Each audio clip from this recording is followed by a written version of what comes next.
जय हिंद साथियों, अंत्योदय एकेडमी में आपका स्वागत है। साथियों, यहाँ पर हम मेंस टेस्ट सीरीज़ 2020 के लिए टेस्ट सीरीज़ जो हमारी संचालित की जा रही है उसके द्वितीय टेस्ट का डिस्कशन लेकर उपस्थित हुए हैं। साथियों, आप इस टेस्ट सीरीज़ को ज्वाइन कर सकते हैं। ज्वाइन करने के लिए डिस्क्रिप्शन में दिए गए हमारे नंबरों पर संपर्क करें। साथ ही में हमारी 2020 प्रारंभिक परीक्षा के लिए भी टेस्ट सीरीज़ संचालित की जा रही है। आप चाहें तो इसमें भी एनरोल हो सकते हैं। साथियों, इस टेस्ट पेपर को शुरू करने से पहले आपको बता दें कि यह 150 नंबर का प्रश्न पत्र था और यह दूसरा टेस्ट था जो कि मुख्य परीक्षा के प्रथम प्रश्न पत्र की यूनिट 4 एवं 5 से संबंधित था। आपको इससे पहले प्रश्न पत्र दिखा देते हैं। प्रश्न पत्र और इसके मॉडल आंसर की PDF को डिस्क्रिप्शन में दी गई लिंक से डाउनलोड कर सकते हैं, जो कि हमारी टेलीग्राम की लिंक है। उसको ज्वाइन करके आप पहले भी जो टेस्ट डले हुए हैं उनकी लिंक और इनको डाउनलोड कर सकते हैं। इस तरह से टेस्ट पेपर था। सराफा कांड, टांटिया भील, दुर्गावती, करमबीर, खजुराहो, मध्य प्रदेश के बौद्ध पर्यटन स्थल, भारत भवन, अवंती महाजनपद, होलकर, चित्रगुप्त। इस तरह से आप इसे देख सकते हैं। तो चलिए आते हैं डिस्कशन पर बिना समय का विलंब किए हुए। सबसे पहला हमारा प्रश्न था सराफा कांड। सराफा कांड देखते हैं क्या था। 3 मार्कर में इसको लिखना था। आपको पता है कि यहाँ पर शब्द सीमा को कम कर दिया गया है, तो आप इनमें से जो मुख्य पॉइंट आपको अच्छे लगते हैं उन्हें ही लिखें, निश्चित निर्धारित समय सीमा और शब्द सीमा के अंतर्गत। सराफा कांड साथियों 6 सितंबर 1942 को हुआ था इंदौर में। इसके अंतर्गत सराफा में सत्याग्रह के दौरान पुलिस ने लाठीचार्ज किया था और गोलियां चलाई थीं। इसमें मगन लाल ओसवाल जी को गोली लग गई थी। यह था सराफा कांड के नाम से यह कांड जाना जाता है। इसके साथ ही बात करते हैं टांटिया भील पर। टांटिया भील की उपाधि थी जननायक या रॉबिन हुड इनको कहा जाता था। निर्माण क्षेत्र के आदिवासी स्वतंत्रता सेनानी थे टांटिया भील जी, और 1857 की क्रांति में अंग्रेजों के विरुद्ध विद्रोह इनने किया था। यह जमाखोरों से धन लूटकर शोषित आदिवासियों में बांट देते थे। इसी कारण इनको रॉबिन हुड कहा जाता था। इस तरह से ये दूसरा प्रश्न भी हो जाता है।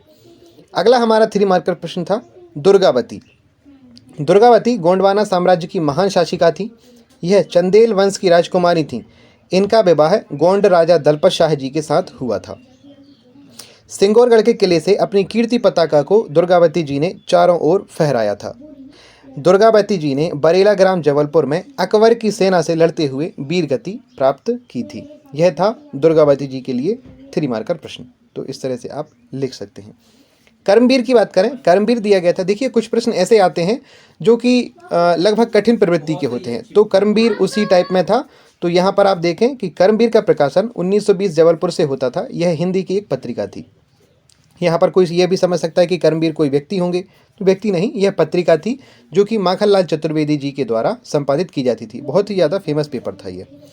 इसकी प्रेरणा जो दी थी माखनलाल चतुर्वेदी जी को, माधवराव सप्रे से इससे ये प्रेरित हुए थे।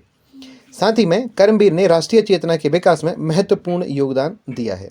यह था कर्मवीर के बारे में। आगे चलते हैं। खजुराहो। खजुराहो मध्य प्रदेश के छतरपुर के जिले में स्थित है। यह एक विश्व धरोहर स्थल है। अपनी वास्तुकला एवं मंदिरों के लिए प्रसिद्ध है। निर्माण इसका चंदेल शासकों के द्वारा किया गया था। इसमें प्रमुख मंदिर हैं कंदरिया महादेव, चतुर्भुज मंदिर, लक्ष्मण मंदिर आदि। साथियों, इसमें आप इनका कार्यकाल भी लिख सकते हैं कि ये कब बनाए गए थे। तो 950 से 1150 ईसा पूर्व के बीच में ये बनाए गए थे। तो इस तरह से आप इन्हें लिख सकते हैं। मंदिरों के निर्माणकर्ताओं के शासकों के नाम यदि आपको याद हो तो वो भी यहाँ पर आप लिख सकते हैं। मध्य प्रदेश के बौद्ध पर्यटन स्थल पूछे गए थे 3 मार्कर में, तो यहाँ पर आपको केवल नाम लिखने थे और वो कहाँ पर स्थित हैं ये लिखना था। तो यहाँ पर अपन देखते हैं कि बौद्ध पर्यटन स्थल में सबसे पहले तो सांची आता है, क्योंकि यह विश्व धरोहर स्थल है, तो इसलिए इसे प्राथमिकता देना जरूरी है। तो सांची के स्तूप रायसेन में स्थित हैं।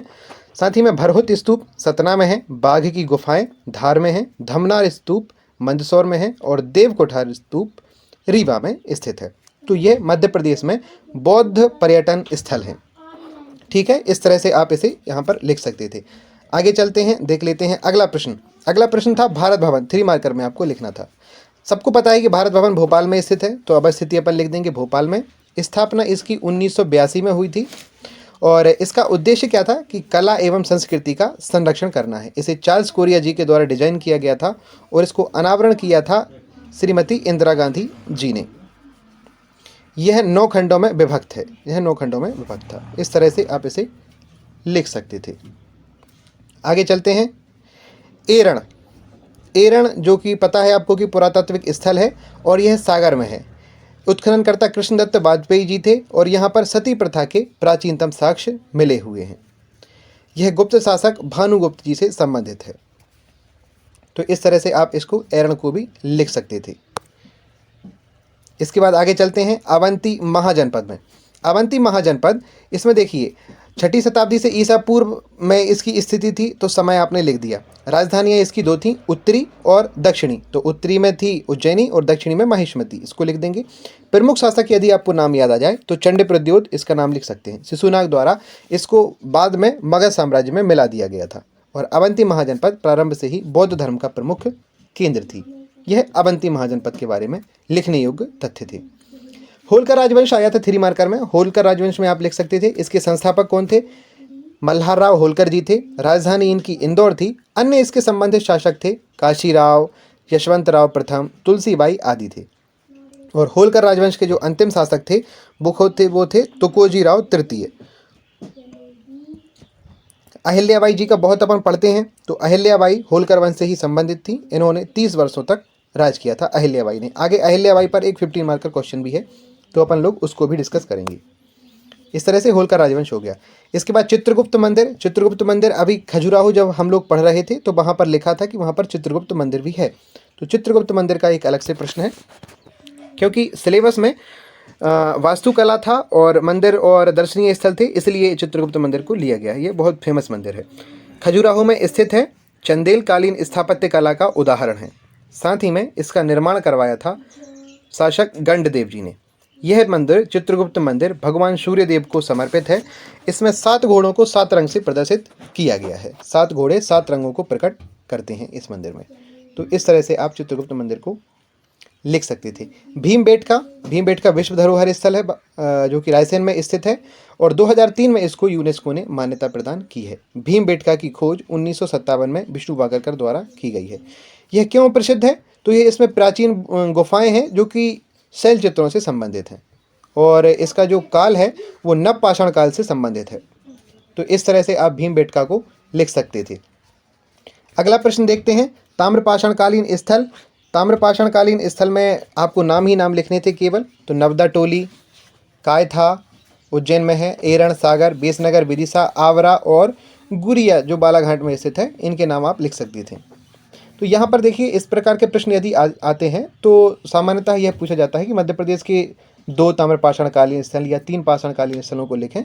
तो इस तरह से आते हैं, लेकिन हमने ये इसलिए पूछा क्योंकि आप ज़्यादा से ज़्यादा लिखेंगे तो परीक्षा में आपके लिए ज़्यादा लाभकारी साबित होगा।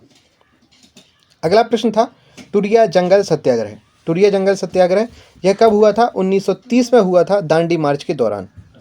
कहाँ हुआ था? तो मध्य प्रदेश के सिवनी जिले में हुआ था। इसका नेतृत्व किया था दुर्गा शंकर मेहता जी ने।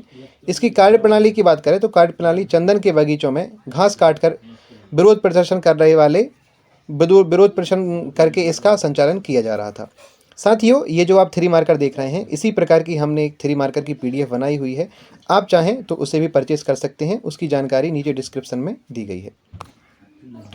अगला और अंतिम प्रश्न है कि प्रश्न पूछा गया था 1857 की क्रांति के निम्नलिखित संकेतों के माध्यम से, मतलब किन संकेतों के माध्यम से क्रांति को ग्रामीण परिवेश में पहुंचाया जाता था, संकेत दिया जाता था। तो आप सभी लोगों को लगभग ये पता होगा कि 1857 की क्रांति का प्रचार रोटी और कमल के चिन्ह के माध्यम से करवाया जाता था। तो इस तरह से आप इसे लिख सकते थे। इस तरह से हमारे यहाँ पर 3 मार्कर प्रश्न कंप्लीट होते हैं। अब हम आते हैं 6 मार्कर प्रश्नों पर। 6 मार्कर प्रश्नों को हम यहाँ पर डिस्कस करेंगे। तो चलिए चलते हैं, एक एक करके इनको भी डिस्कस कर लेते हैं। सबसे पहला प्रश्न पूछा गया था कि मध्य प्रदेश में 1857 की क्रांति के प्रमुख नेता कौन कौन थे और उन्होंने कहाँ से नेतृत्व किया था, तो उनको लिखना था। तो यहाँ पर देखिए, पहले शब्द सीमा ज़्यादा थी तो इंट्रो लिख सकते थे। अभी भी आप इंट्रो लिख सकते हैं, इसकी कोई मना ही नहीं है। एक लाइन में यदि आप चाहें तो इंट्रो दे सकते हैं। तो यहाँ पर हमने केवल नाम लिखे हैं और यहाँ पर आप इन नामों को देख सकते हैं। शेख रमजान साहब, ये सागर से नेतृत्व किया था। टाटिया भील जी ने निमाड़ से किया था। शंकर शाह गढ़मंडला से किया था। इन्हीं को अंग्रेजों ने तोप से उड़वा दिया था, शंकर शाह को। और राजा ठाकुर प्रसाद राघवगढ़ के थे। नारायण सिंह रायपुर से थे। शहादत खां महू से थे। शहादत खां साहब ने वहाँ से अंग्रेजों की जो सेना की टुकड़ी आ रही थी, उस टुकड़ी को इन्हें रोक लिया था। तो इस तरह से इनने काम किया था। रानी लक्ष्मीबाई कालपी से थी, झांसी से। सुरेंद्र नाथ राय संबलगढ़ छत्तीसगढ़ से थे। ये इसलिए ले लिया क्योंकि मध्य प्रदेश पहले अविभाजित था इसलिए। तात्या टोपे साहब, इनने झांसी ग्वालियर से किया था। भीमा नायक मंडलेश्वर से किया था। रानी अवंतीबाई रामगढ़ की रानी इनको बोला जाता है, तो रामगढ़ से इनने किया था। झलकारी बाई झांसी जो कि लक्ष्मीबाई की सहकारी थी, और गिरधारी बाई जो थी वो अवंतीबाई की सहायक थी। इस तरह से इन दोनों ने किया था। और श्री बहादुर एवं देवी सिंह, इन्हें मंडला से 1857 की क्रांति का नेतृत्व प्रदान किया था। तो इस तरह से आप इन्हें यहाँ से देख सकते हैं। अगले प्रश्न पर चलते हैं। अगला प्रश्न था भोपाल राज्य के स्वाधीनता संघर्ष पर टिप्पणी लिखना थी, इसके बारे में वर्णन करना था। तो सबसे पहले थोड़ा सा इंट्रो देख लेते हैं अपन एक लाइन में। मध्य प्रदेश राज्य की राजधानी भोपाल भारत की स्वतंत्रता के समय, मतलब राजधानी जो थी वो स्वतंत्रता के समय नहीं था। इसका स्वतंत्रता कैसे हुई है ये अपन यहाँ पर देखते हैं। भोपाल के नवाब हमीदुल्लाह खान ने भोपाल राज्य को स्वतंत्र रखने का निर्णय लिया था, परंतु वर्ष 1948 में भोपाल की विलय भारत राज्य में मिलने की विलय की मांग सामने आने लगी। इसका नेतृत्व कौन लोग कर रहे थे? जो आंदोलन कर रहे थे वो थे भाई रतन कुमार, प्रोफेसर अक्षय कुमार आदि थे। इस आंदोलन को गति देने के लिए भाई रतन कुमार और उनके सहयोगियों ने नई राह नामक अखबार निकाला था। इस अखबार का नाम याद रखें आप, नई राह नामक। होशंगाबाद के एडवोकेट बाबूलाल शर्मा के घर से। इसके बाद ये क्या हुआ था, जैसे ही इनने अखबार निकाला तो आंदोलन सबको पता चल गया था, हमीदुल्लाह साहब को, तो इन लोगों ने सबको जेल में डाल दिया था। तो इसके बाद एडवोकेट थे बाबूलाल शर्मा होशंगाबाद के, इनने इस आंदोलन को भूमिगत रहकर संचालित किया था। जब ये आंदोलन ज़्यादा बढ़ गया तो अंततः जनता के दबाव को देखकर सरदार पटेल ने यहाँ पर हस्तक्षेप किया, जिसके कारण भोपाल के नवाब हमीदुल्लाह साहब को विवश होकर विलय समझौते पर हस्ताक्षर करने पड़े। इस प्रकार से 1 जून 1949 को भोपाल भारत में सम्मिलित हो गया था, और 1972 में फिर इसे राजधानी बनाया था, राजनांदगांव जिला बनाया था, भोपाल और इसको दोनों को साथ में मिलाकर। सांची स्तूप की प्रमुख विशेषताओं की बात करें तो सांची के स्तूप की यहाँ पर विशेषताएं बतानी है आपको। यहाँ पर आप बहुत सारी विशेषताएं बता सकते हैं। सबसे पहले तो यही कि वो बौद्ध धर्म से संबंधित हैं। नंबर दूसरा कि वहाँ पर 3 स्तूप हैं। पहले स्तूप का निर्माण 3वीं शताब्दी में किया गया है, यह सबसे बड़ा है। दूसरे स्तूप का निर्माण 2वीं शताब्दी में हुआ है, यह एक कृत्रिम मंच के ऊपर एक पहाड़ी की सीमा के रूप में स्थित है। इसमें अर्धवृत्ताकार गुंबद के ऊपर एक मुकुट लगा हुआ है। एक बहुत पवित्र स्थान माना जाता है, जो मुकुट ऊपर होता है उसको इसको हर्मिका कहा जाता है। हाँ, इसके बाद बात करें स्तूप की वेदिका। इसके बाद जो तीसरा वाला जो है वो इन दोनों से छोटा है, और इनमें ही क्या रखा है, मोगलीपुत्र तिस्स और महामोदगलान जी की जो अवशेष हैं वो यहाँ पर रखे गए हैं। ये एक विशेषता में आप यहाँ पर लिख सकते हैं। इसके बाद और आप अन्य विशेषताओं में भी लिख सकते हैं कि जो स्तूप हैं उनमें वेदिका बनाई गई है। वेदिका से मतलब है कि जो परिक्रमा के लिए जो पथ होता है वो बनाया गया है। साथ ही में तोरण बनाए गए हैं। तोरण का अर्थ है प्रवेश द्वार, और उन तोरणों में क्या है कि महात्मा बुद्ध जी के जीवन की झांकियाँ, जातक प्रसंगों को उकेरा गया है। यह बहुत ज़्यादा बारीकी से किया गया है। इस तरह से आप सांची के स्तूपों की विशेषताएं आप लिख सकते हैं। और यहाँ पर आप विश्व धरोहर स्थल का भी जिक्र कर सकते हैं कि यूनेस्को ने इसे विश्व धरोहर स्थल के रूप में मान्यता प्रदान की है, और यह मध्य प्रदेश के रायसेन में स्थित है। इतना आप इसमें यहाँ पर लिख सकते हैं। तो इस तरह से यह प्रश्न पूरा हो जाएगा। आगे चलते हैं, अगला देखते हैं मांडू। यहाँ पर ये पूछा गया था कि मांडू में कौन कौन से दर्शनीय स्थल हैं उनको बताना है। तो मांडू के बारे में अपन थोड़ा सा इंट्रो लिख देंगे कि इसका प्राचीन नाम मांडवगढ़ है, और इसे मांडवदुर्ग के नाम से भी जाना जाता है। इसका अन्य नाम जॉय ऑफ सिटी या मछलियों की नगरी इसे कहा जाता है मांडू को।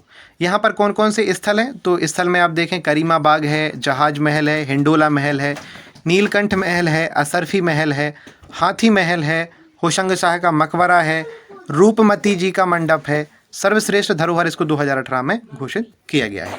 इस तरह से आप मांडू को यहाँ पर लिख सकते हैं। यदि आपको इनके बारे में एक एक दो लाइन भी पता हो तो आप वो लाइन यहाँ पर लिख सकते हैं।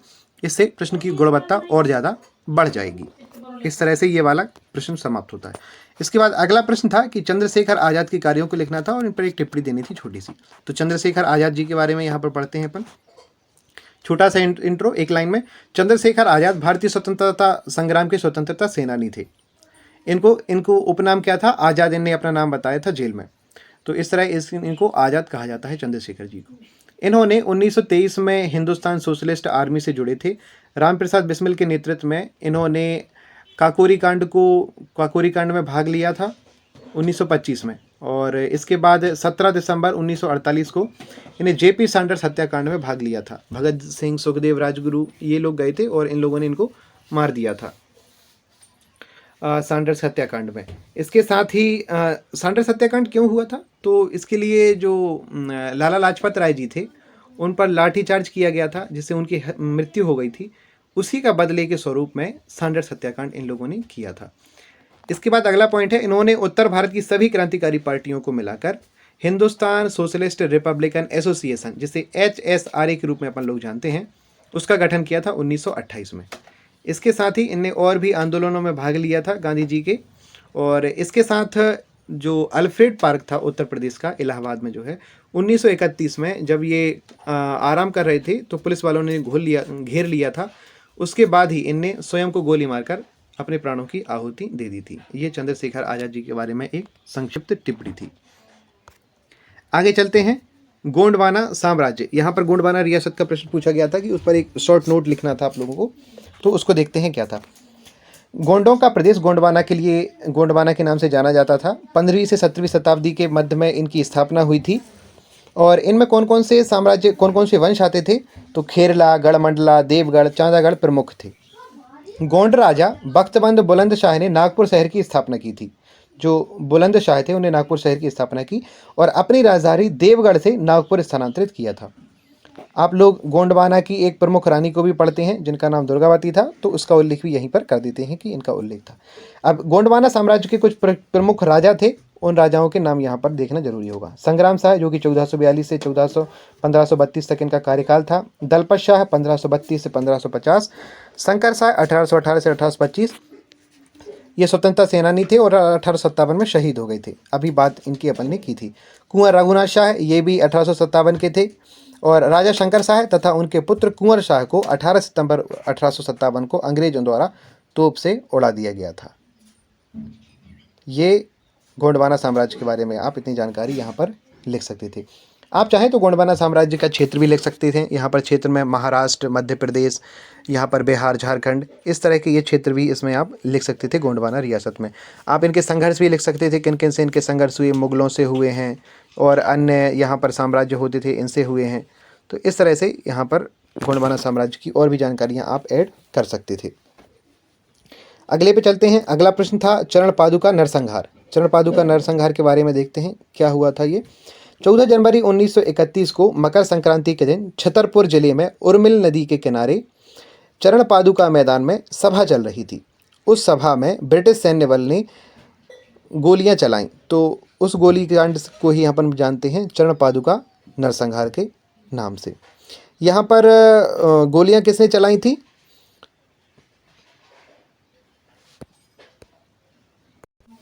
कर्नल फिशर ने यहाँ पर यह कांड करवाया था। इस नृशंस हत्याकांड में 21 लोगों की मृत्यु हो गई थी और 26 लोग घायल हो गए थे। शहीद होने वाले में पीपट के सुंदरलाल, बहोरा, चीरू कुर्मी, बधैया, हलकई, अहीर, खिरवा के धर्मदास और गुना के रामलाल जी आदि शामिल थे। इसके पश्चात 21 व्यक्तियों को गिरफ्तार किया गया था और उनको 3 साल की कठोर कारावास की सजा दी गई थी। चरण पादुका नरसंहार को मध्य प्रदेश के जलियांवाला बाग हत्याकांड की संज्ञा प्रदान की जाती है। इस नरसंहार ने पूरे बुंदेलखंड में अंग्रेज शासन के विरुद्ध लोगों को और उत्तेजित कर दिया था और 1939 में इसी की जांच के लिए कांग्रेस समिति की स्थापना की गई थी। ये हो गया चरण पादुका नरसंहार। आप चाहें तो इसे टू द पॉइंट में भी लिख सकते हैं। कब हुआ था, 14 जनवरी 1931 को। कहाँ हुआ था, छतरपुर जिले में उर्मिल नदी के किनारे। कारण क्या था, चरण पादुका में एक शांति बैठक चल रही थी, उसमें हुआ। घटना क्या हुई, तो जनसभा पर गोलियां चलाई कर्नल फिशर के द्वारा। यहाँ पर आप लिख सकते हैं कि परिणाम क्या हुए, तो इतने लोगों की मृत्यु हो गई, 21 लोगों की मृत्यु हो गई और 26 लोग घायल हुए। परिणाम क्या हुआ, 1939 में बुंदेलखंड कांग्रेस समिति की स्थापना की गई। इस तरह से भी आप इसे लिख सकते हैं, बिल्कुल टू द पॉइंट में। आगे चलते हैं, देखते हैं अगला प्रश्न। अगला प्रश्न था ग्वालियर दुर्ग। ग्वालियर दुर्ग के बारे में यहाँ पर हमको लिखना था। ग्वालियर दुर्ग के बारे में आप लिखें। देखिए, मेंस में उत्तर लिखना है, टू द पॉइंट ही लिखना है, प्रेजेंटेशन को अच्छा रखना है। तो ग्वालियर दुर्ग के बारे में कुछ जानकारियाँ यहाँ पर हैं, आपको जो अच्छी लगे आप उन्हें यहाँ से लिख सकते हैं। यहाँ पर ग्वालियर दुर्ग का निर्माण राजा सूरज सेन के द्वारा करवाया गया था 1525 ईस्वी में। तो तो आप इसे शॉर्ट में यह भी लिख सकते थे कि ग्वालियर दुर्ग का निर्माण राजा सूरज सेन के द्वारा 1525 ईस्वी में। इस किले की विशालता और सुंदरता के कारण इसे जिब्राल्टर ऑफ इंडिया यानी किलों का सिरमौर कहा जाता है।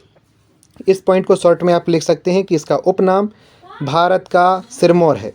ठीक है, इसका विशेष महत्व रखता है। ग्वालियर के विशाल दुर्ग पहाड़ी में इसमें 5 द्वार हैं। 5 द्वार हैं, कौन कौन से? आलमगीरी दरवाज़ा, हिंडोला दरवाज़ा, गुजरी महल दरवाज़ा, भरतरी दरवाज़ा और हाथी फोड़ दरवाज़ा। इसके साथ ही इस दुर्ग के अन्य दर्शनीय स्थल में क्या क्या है? अन्य दर्शनीय स्थल हेडिंग डाल के आप लिख सकते हैं। बादल महल, चतुर्भुज मंदिर, गुजरी महल, सास बहू का मंदिर, विष्णु मंदिर, तेली का मंदिर आदि इसमें अन्य दर्शनीय स्थल हैं। दुर्ग में स्थित मान मंदिर और गुजरी महल राजा मान सिंह तोमर के द्वारा बनवाया गया था। ग्वालियर दुर्ग में उन राजवंशों की स्मृतियां सुरक्षित हैं जिन्होंने यहाँ पर राज किया था और ये समय के गर्त में समा गए हैं। 1857 की संग्राम में भी ग्वालियर के किले ने महत्वपूर्ण योगदान दिया था। इस तरह से आप इस प्रश्न को डील कर सकते थे बहुत आसानी से। आगे चलते हैं, देखते हैं अगला 5th मार्कर क्वेश्चन। अगले 5th मार्कर क्वेश्चन में था कि कालिदास जी की प्रमुख रचनाओं को बताना था, उनका थोड़ा सा वर्णन करना था। तो यहाँ पर देखते हैं, पहले शॉर्ट में लिखते हैं एक छोटा सा इंट्रो। कालिदास जी संस्कृत भाषा के महान कवि नाटककार थे। उन्होंने भारत की पौराणिक कथाओं को आधार बनाकर बहुत सारी रचनाएं की। इन्होंने 3 नाटक लिखे हैं। अभिज्ञान शकुंतलम, इसमें अभिज्ञान शकुंतलम में क्या है? भगवान शिव का वर्णन है। हाँ, विक्रम और विक्रम, विक्रम और उर्वशी की प्रेम कथा है। और मालविका अग्निमित्रम, मालविका और अग्निमित्र के वर्णन किया गया है। 2 महाकाव्य लिखे हैं, एक रघुवंशम और एक कुमार संभवम। 2 खंड काव्य हैं, मेघदूतम और ऋतु संहारम। इसके साथ ही अन्य रचनाएं भी हैं, जैसे श्रुति बोधम, श्रृंगार तिलकम, श्रृंगार रसातम, सेतु काव्यम आदि। इस तरह से आप इन रचनाओं को लिख सकते थे। और यदि एक 2 पॉइंट आपको इनके अंदर के याद आ जाएं तो ये भी आप लिख सकते थे। जैसे मेघदूतम जिसमें अमरकंटक का वर्णन मिलता है, तो आप ये इसमें लिख सकते थे कि मेघदूतम में खंडकाव्य में अमरकंटक की जलवायु को बताया गया है। तो इस तरह से आप इन चीज़ों में 1-2 लिख सकते थे। इसके बाद अगला प्रश्न था इंदिरा गांधी राष्ट्रीय मानव संग्रहालय। इंदिरा गांधी राष्ट्रीय मानव संग्रहालय की बात करें तो यह एक मानव विज्ञान संग्रहालय है जिसका निर्माण 21 मार्च 1977 को किया गया था। मार्च 1985 में इसका नाम बदलकर इंदिरा गांधी राष्ट्रीय मानव संग्रहालय कर दिया गया है। इसका उद्देश्य क्या है? इसका उद्देश्य भारत के विशेष संदर्भ में मानव तथा संस्कृति के विकास के इतिहास को प्रदर्शित करना है। ये इस उद्देश्य के साथ इसको स्थापित किया गया है। अब इसके अंतर्गत बात करें तो इस संग्रहालय में 32 पारंपरिक एवं प्रागैतिहासिक चित्रित शैलाश्रय भी हैं। यहाँ पर आदिवासी प्रजातियों में टोडा, बराली, बाडो, कचरी, कोटा आदि जो जनजातियां हैं, जैसे करवी भील की झोपड़ियां, बस्तर का रथ, मारिया लोगों का घोटल और 110 फीट लंबी लकड़ी की बनी लकड़ी की नाव, शैलचित्र आदि अनेक चीज़ें प्रदर्शित की गई हैं जो कि उनकी सामाजिक व्यवस्था को प्रदर्शित करते हैं। अगले प्रश्न पर चलते हैं। हाँ, यहाँ पर अपने 5th मार्कर क्वेश्चन खत्म हो गए हैं, 10 प्रश्न। अब बात करते हैं 11 मार्कर प्रश्नों की। 11 मार्कर प्रश्नों को देखते हैं, इनमें आप क्या क्या लिख सकते थे। यहाँ पर 5 प्रश्न आते हैं 11 मार्कर के। पहला प्रश्न था मध्य प्रदेश के प्रमुख उत्सव एवं प्रमुख समारोहों के बारे में बताना था और इन पर जो भी जानकारी आपको थोड़ी थोड़ी पता हो उनको लिखना था। यहाँ पर आप एक छोटा सा इंट्रो भी दे सकते हैं। इंट्रो में आप लिख सकते थे कि मध्य प्रदेश भारत के केंद्र में स्थित है जो कि पर्यटन के रूप में बहुत ज़्यादा जाना जाता है और यहाँ पर उत्सव एवं समारोहों की विविधता के कारण ही कलात्मक जागृति जनचेतना ज़्यादा है और इसी कारण इसे भारत का हृदय प्रदेश कहा जाता है। ये आप छोटा सा इंट्रो लिख सकते थे। इसके साथ आगे चलते हैं। पहला देखते हैं यहाँ पर मध्य प्रदेश के प्रमुख समारोहों में मध्य प्रदेश समारोह। देखिए, मध्य प्रदेश का समारोह है लेकिन ये आयोजित किया जाता है दिल्ली में। मध्य प्रदेश की सांस्कृतिक विरासत की झलकियाँ प्रस्तुत की जाती हैं। गायन एवं वादन चित्र प्रदर्शनियों का आयोजन भी किया जाता है। यह समारोह 1 सप्ताह तक चलता है। कालिदास समारोह, यह तो हमारे उज्जैन में होता है। कालिदास की स्मृति में कालिदास अकादमी द्वारा आयोजित किया जाता है। इसमें परंपरागत वाद विवाद नाटकों का आयोजन होता है। यह समारोह भी 1 सप्ताह तक चलता है। अगला समारोह खजुराहो समारोह है। यह समारोह खजुराहो में आयोजित किया जाता है जिसका आयोजन प्रतिवर्ष होता है। यह 1976 से प्रारंभ किया गया है खजुराहो उत्सव। यह मध्य प्रदेश का ही नहीं बल्कि भारत का सबसे बड़ा समारोह है खजुराहो।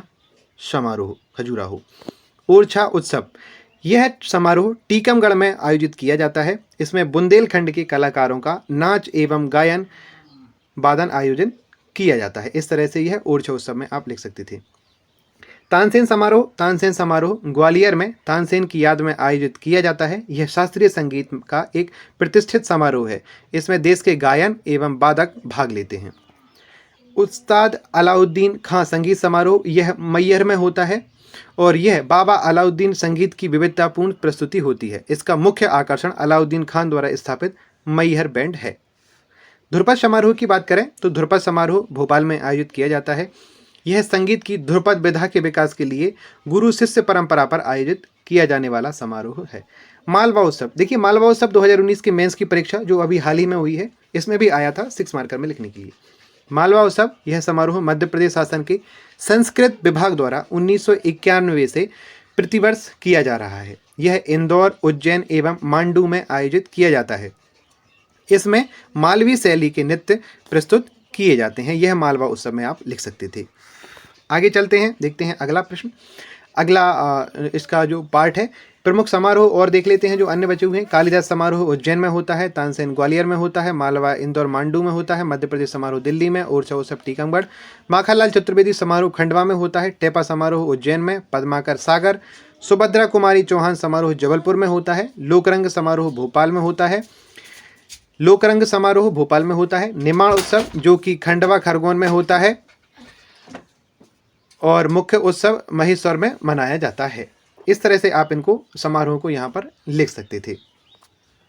आगे चलते हैं, देखते हैं मध्य प्रदेश के ऐतिहासिक पर्यटन स्थलों के बारे में। यह अगला 11 मार्कर क्वेश्चन था। सबसे पहले देखते हैं, देखिए इसको आप डिवाइड करके भी लिख सकते हैं। ऐतिहासिक पर्यटन स्थलों को शहरों के माध्यम से लिख सकते हैं कि प्रमुख शहर कौन कौन से हैं। दूसरा, गुफाओं के माध्यम से लिख सकते हैं, किलों के माध्यम से लिख सकते हैं, मकबरों के हिसाब से लिख सकते हैं और अन्य आपको यदि कोई डिवाइडेशन मिलता है उसके हिसाब से भी आप इनको लिख सकते हैं।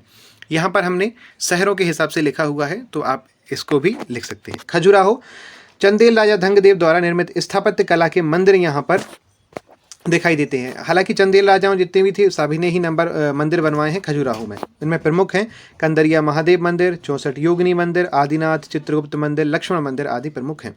ओरछा की बात करें तो ओरछा राजा रुद्र प्रताप देव ने ओरछा नगर को बसाया था। यहाँ पर जहांगीरी महल है, ओरछा में ही सुंदर महल है, हरदौल का महल है, राम लक्ष्मण मंदिर है, लक्ष्मी नारायण जी का मंदिर ओरछा में है और शहीद स्मारक ओरछा में ही मिलती हैं। अब बात करते हैं अगले नगर की जो कि ग्वालियर है। ग्वालियर का नाम गालब ऋषि के नाम पर पड़ा है। यहाँ पर दर्शनीय स्थल की बात करें ऐतिहासिक स्थलों की तो सबसे पहले तो ग्वालियर का ही किला है जो कि यहाँ पर नहीं लिखा है। ग्वालियर का किला 525 ईस्वी में सूर्यसेन द्वारा बनवाया गया था।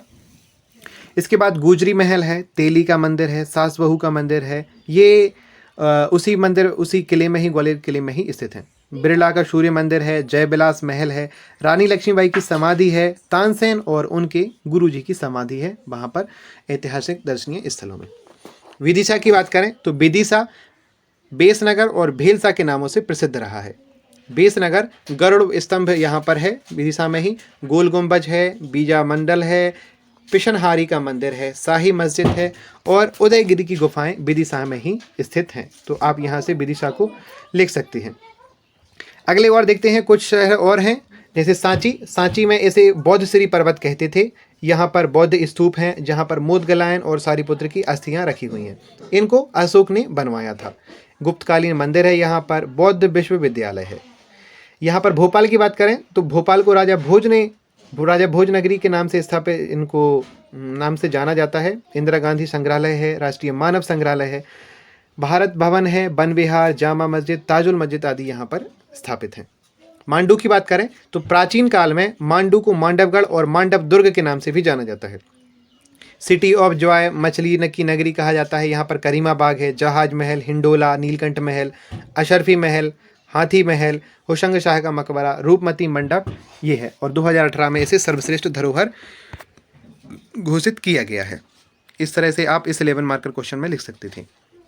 अगले प्रश्न की बात करें तो अगला प्रश्न था कि अहिल्याबाई जी के योगदान को बताना था और इनकी उपलब्धियों का वर्णन करना था। तो चलते हैं, ये चित्र जो देख रहे हैं ये अहिल्याबाई जी का ही है।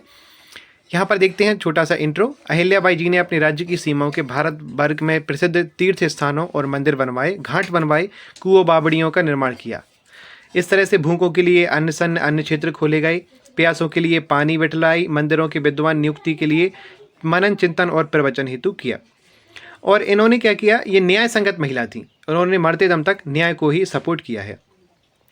ये उसी परंपरा में थी जिसमें उनके समकालीन पूना के न्यायाधीश रामशास्त्री शास्त्री जी थे और इनके पीछे झांसी की रानी लक्ष्मीबाई हुई थी। मतलब इनकी तुलना झांसी से भी की जाती है।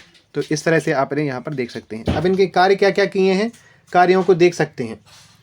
कलकत्ता से बनारस तक इनने सड़क बनवाई, बनारस में अन्नपूर्णा मंदिर बनवाया और गया में विष्णु मंदिर बनाया हुआ है। इन्होंने बहुत सारे घाट बनवाए हैं, कुएं बनवाए हैं, बावड़ियों का निर्माण करवाया ताकि भूखों के लिए सदाव्रत मिल सके, प्यासों के लिए पानी मिल सके और मंदिरों में विद्वानों की नियुक्ति की गई ताकि लोगों को शास्त्रों के मनन चिंतन और प्रवचन की प्राप्ति हो सके। इस तरह से आप इसे यहाँ पर भी लिख सकते थे। इसके बाद और भी लिख सकते हैं कि रानी अहिल्याबाई जी ने काशी, गया, सोमनाथ, अयोध्या, मथुरा, हरिद्वार, बद्रीनारायण आदि जगन्नाथपुरी आदि क्षेत्रों में भी मंदिर बनवाए हैं और धर्मशालाएं खुलवाई हैं। इस तरह से आप इसे यहाँ पर लिख सकते थे। आगे चलते हैं और भी देख लेते हैं इनकी उपलब्धियाँ। कुछ वही उपलब्धियाँ हैं, देखिए ज़्यादा कुछ अहिल्याबाई जी के बारे में मिलता नहीं है, इसलिए इस प्रश्न को थ्योरिकली लिखना पड़ता है। यदि पॉइंट में आपको ज़्यादा पॉइंट मिले तो आप इसे पॉइंट वाइज में भी लिख सकते हैं। अन्य उपलब्धियों की बात करें तो अहिल्याबाई जी ने इंदौर को एक छोटे से गांव से खूबसूरत शहर में तब्दील किया। मालवा में कई किले बनवाए और सड़कें बनवाई, घाट, मंदिर, तालाब, कुएं, विश्राम गृह बनवाए। न केवल दक्षिण भारत में बल्कि हिमालयी प्रदेशों में भी इनने बहुत ज़्यादा काम करवाया है, जैसे सोमनाथ, गाजी, अयोध्या, जगन्नाथपुरी आदि में निर्माण कार्य करवाए हैं। इसीलिए अहिल्याबाई जी को देवी का दर्जा दिया जाता था। ठीक है, तो इस तरह से आप निष्कर्ष में इसे लिख सकते हैं। आगे चलते हैं अगले प्रश्न पर। अगला प्रश्न था भोज परमार जी की उपलब्धियों को लिखना था। राजा भोज जिन्हें हम जानते हैं उनकी उपलब्धियों को लिखना था। तो इनका कार्यकाल आप लिख सकते हैं 1010 ईस्वी से 1055 ईस्वी तक। छोटा सा इंट्रो यहाँ पर लिखेंगे। भारतीय इतिहास में परमार राजा भोज की ख्याति उनकी विद्वता तथा विद्या एवं कला के उदार संरक्षक के रूप में थी। राजा भोज के साम्राज्य में मालवा, भेलसा, खानदेश, बांसवाड़ा, चित्तौड़, डूंगरगढ़, गोदावरी घाटी तथा कोंकण का कुछ हिस्सा शामिल था। उन्होंने प्राचीन राजधानी उज्जैन को छोड़कर धार को परमार वंश की राजधानी बनाया था। सैन्य उपलब्धियों की बात करें तो भोज ने कल्याणी के चालुक्यों को हराया। उन्होंने इंद्रप्रस्थ नामक शासक लाट के कीर्तिवर्मन तथा शिलारहारी वंश के कोसोदेव से कोंकण प्रदेश को जीत लिया था। परिजात मंजरी, उदयपुर प्रशस्ति और फाल्वन अभिलेख के अनुसार राजा भोजन ने त्रिपुरी के कलचुरी, गंगे देव, शाकंभरी वंश के चौहान, नरेश वीर्यराम को पराजित किया था। किंतु इन्होंने बुंदेलखंड के चंदेर, ग्वालियर के कच्छपघात वंश के कीर्तिवर्धन गुर्जर से के विरुद्ध युद्ध किया था। उसमें राजा भोर परमार असफल रहे थे। तो इस तरह से आप इसे लिख सकते थे। और भी हैं, गुजरात के चामुंड राय से अपने पिता की हार का बदला लिया और उन्होंने भोज ने जो चामुंड राय जी थे उनको थोड़ा सा अपमानित किया कि उनने कहा कि आपका ये गलत काम था, ऐसा नहीं करना चाहिए था, टाइप की चीज़ें। भोज ने चालुक्यों की राजधानी अहिलबाड़ पर आक्रमण करके उसे लूटा, किंतु कालांतर में कल्याणी के चालुक्य नरेश सोमेश्वर प्रथम ने भोज को हराकर धारानगरी को लूट लिया था। लेकिन इसके बाद फिर भोज ने अपने खोए हुए प्रदेश को जीतकर पुनः प्राप्त कर लिया था। तो ये इनकी सैन्य उपलब्धियों में गिना जाता है। राजा भोज ने अपने पड़ोसी राज्यों से लगातार युद्ध करके उन्हें पराजित किया था। ये इनकी सैन्य उपलब्धियों का निष्कर्ष हो गया। अब आते हैं सांस्कृतिक उपलब्धियों पर। भोज स्वयं भी एक विद्वान थे तथा उनकी उपाधि कविराज थी। उन्होंने ज्योतिष, काव्यशास्त्र, वास्तु आदि विषयों पर महत्वपूर्ण ग्रंथों की रचना की और उन्होंने धार में सरस्वती मंदिर में एक प्रसिद्ध संस्कृत विश्वविद्यालय की स्थापना भी करवाई। आईने अकबरी के अनुसार उनकी राज्य सभा में 500 विद्वान निवास करते थे। भोज के दरबारी प्रमुख कवियों में भास्कर भट्ट, दामोदर मिश्र और धनपाल आदि प्रमुख थे। भोज जी की रचनाओं की बात करें तो सरस्वती कंठाभरण, श्रृंगार प्रकाश, प्राकृतिक व्याकरण, कूर्म शतक, श्रृंगार मंजरी, भोज चंपू, युक्ति कल्पतरु, सम्रांगण सूत्र, तत्व प्रकाश, शब्दानुशासन, राजमृगांक आदि विशेष रूप से उल्लेखनीय हैं। यहाँ पर युक्त कल्पतरु और सम्रांगण सूत्र वास्तुशास्त्र के ग्रंथ हैं। तो इस तरह से आप इन्हें यहाँ पर लिख सकते थे। राजा भोज परमार एक महान निर्माता के रूप में भी आप लिख सकते थे। महान निर्माता के रूप में उन्होंने एक झील का निर्माण करवाया था जिसे आज हम भोज सागर या छोटे एवं बड़े तालाब के रूप में जानते हैं। साथ ही में धारा में मतलब धार में सरस्वती मंदिर के समीप उन्होंने विजय स्तंभ का निर्माण करवाया था। साथ ही में सरस्वती मंदिर का निर्माण करवाया था। भोजपुर नामक नगर की स्थापना की गई थी और चित्तौड़ में उन्होंने त्रिभुवन नारायण स्वामी जी का मंदिर बनवाया था। चित्तौड़ में याद रखना है इसको, ये थोड़ा ध्यान देने वाली बात है, प्रीलिम्स में यह क्वेश्चन पूछा जाता है। त्रिभुवन नारायण का मंदिर राजा भोज जी ने बनवाया था और ये बनवाया था चित्तौड़ में। इस तरह से आप राजा भोज जी की उपलब्धियों को यहाँ पर लिख सकते थे। आगे चलते हैं, ये अंतिम प्रश्न है। इसमें पूछा गया था कि मध्य प्रदेश का स्वतंत्रता संग्राम में क्या योगदान है। यहाँ की प्रमुख घटनाओं को यहाँ पर उल्लेख करते हुए हमको इस प्रश्न को डील करना था। तो यहाँ पर देखते हैं, कांग्रेस का दूसरा अधिवेशन जो कि 1886 में कोलकाता में हुआ था, दादा भाई नौरोजी की अध्यक्षता में। इसमें मध्य भारत के नेताओं जैसे बापूराम, दादा किन्ने खेड़े, गंगाधर चिटनीस और अब्दुल अजीज आदि ने भाग लिया था। तो यहाँ से स्टार्टिंग हो गई थी मध्य प्रदेश के लोगों की। खंडवा से सुबोध सिंधु व जबलपुर से जबलपुर टाइम्स का प्रकाशन प्रारंभ किया था, इसलिए इस राष्ट्र में राष्ट्रीयता के प्रचार में अभिवृद्धि होने लगी थी इस क्षेत्र की। पंडित माखनलाल चतुर्वेदी जी ने अपने कर्मवीर का प्रकाशन किया था और इस दिशा में महत्वपूर्ण कार्य किया था। 1907 में जबलपुर में एक क्रांतिकारी दल का गठन किया गया था। 1923 में जबलपुर सत्याग्रह प्रारंभ हुआ, जिसके बाद ही यह संपूर्ण राज्य इस सत्याग्रह का नेतृत्व देवदास गांधी, राजगोपालाचार्य तथा डॉक्टर राजेंद्र प्रसाद ने किया था। किंतु यहाँ पर ध्वज फहराने के कारण सुंदरलाल जी को 6 माह की कारावास की सजा हो गई थी। इसको झंडा सत्याग्रह बोला जाता था। तो यहाँ पर आप लिख सकते हैं झंडा सत्याग्रह अपने यहाँ का हो गया। इसके बाद अगला पॉइंट है कि जबलपुर के ही सेठ गोविंद दास व द्वारिका प्रसाद मिश्र ने नमक सत्याग्रह की शुरुआत की थी 6 अप्रैल 1930 को। जो दांडी मार्च के टाइम पे हुआ था नमक सत्याग्रह, उसको यहाँ पर नेतृत्व दिया गया था गांधी चौक पर। 1939 में द्वितीय विश्व युद्ध के प्रारंभ हो जाने पर यहाँ से गांधी जी द्वारा व्यक्तिगत अवज्ञा आंदोलन की शुरुआत की गई थी। इसके जो प्रथम व्यक्तिगत सत्याग्रही थे वो थे विनोबा भावे, आचार्य विनोबा भावे जी थे। तो ये यहाँ से स्टार्ट किया गया था अपने यहाँ से मध्य प्रदेश से। राज्य के सिवनी जिले में 1961 में स्वतंत्रता आंदोलन प्रारंभ हुआ, 1920 में प्रारंभ हुआ और इस राज्य में कांग्रेस व खिलाफत आंदोलन की शुरुआत के साथ साथ कांग्रेस की बागडोर प्रभाकर डुंडीराज जटार खिलाफत आंदोलन का नेतृत्व अब्दुल जफ्फार खान ने किया। ये सन गलत लिख गया है, इस सन को सुधार लीजिएगा, 1920-21 है, जफ्फार खान ने किया था। 1923 के नागपुर के झंडा सत्याग्रह का नेतृत्व हमारे यहाँ पर भगवान दीन एवं पूरन चंद्र रॉका ने किया था। साथ ही में नमक सत्याग्रह में सिवनी जिले के दुर्गा शंकर मेहता जी ने गांधी चौक पर नमक बनाकर सत्याग्रह की शुरुआत की थी। तो इन चीज़ों को आप यहाँ पर लिख सकते हैं। भोपाल में 1938 में भोपाल राज्य प्रजामंडल की स्थापना हुई। बैतूल जिले में घोड़ा डोंगरी सत्याग्रह हुआ था और 1930 में जंगल सत्याग्रह हुआ था। रतलाम में 1920 में कांग्रेस समिति की स्थापना की गई थी और इसके प्रथम अध्यक्ष के रूप में मोहम्मद उमर खान जी को नामित किया गया था। जनवरी 1939 में राज्य के त्रिपुरी नामक स्थान पर कांग्रेस का अधिवेशन हुआ था, जिसमें थोड़ा सा विवाद हो गया था। सुभाष चंद्र बोस जी उस विवाद के फलस्वरूप ही अध्यक्ष बन गए थे। पट्टाभी सीताराम मैया हार गए थे, लेकिन गांधी जी को दुखी देखा सुभाष चंद्र बोस जी ने, तो इन्हें त्यागपत्र दे दिया था कांग्रेस से और इसके बाद उन्होंने फॉरवर्ड ब्लॉक की स्थापना कर दी थी सुभाष चंद्र बोस जी ने। तो इस तरह से आप इसे लिख सकते थे। इसके साथ ही जब देश में ये क्या हो गया,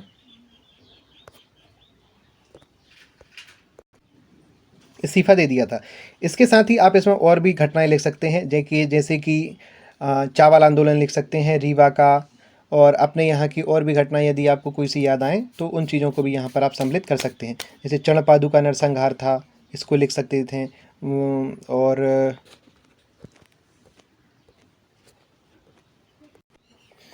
सराफा कांड जैसी घटनाओं को भी आप यहाँ पर लिख सकते हैं, जो कि मेजर घटनाएं हुई थी। इस तरह से आप इसे लिख सकते हैं। इसके बाद बात करें कि अब ये हो गया स्वतंत्रता संग्राम। इसके बाद निष्कर्ष रूप में आप लिख सकते हैं कि जब देश 15 अगस्त को स्वतंत्र हो गया, तब मध्य भारत व उसके अंतर्गत सभी रियासतों को मिलाकर मध्य प्रांत नामक राज्य बना तथा पन्ना, छतरपुर व रीवा क्षेत्रों को मिलाकर विंध्य प्रदेश, भोपाल व महाकौशल तथा छत्तीसगढ़ के भूभाग को मिलाकर मध्य प्रदेश बनाया गया था। इस तरह से आप निष्कर्ष रूप में लिख सकते हैं और इस प्रश्न को अंत कर सकते हैं। इस तरह से यह हमारा पेपर यहाँ पर डिस्कशन पूरा होता है और आप इसकी PDF डाउनलोड कर सकते हैं डिस्क्रिप्शन में दी गई लिंक के माध्यम से, और हमारे टेलीग्राम ग्रुप को भी ज्वाइन कर सकते हैं। धन्यवाद। जय हिंद, जय भारत।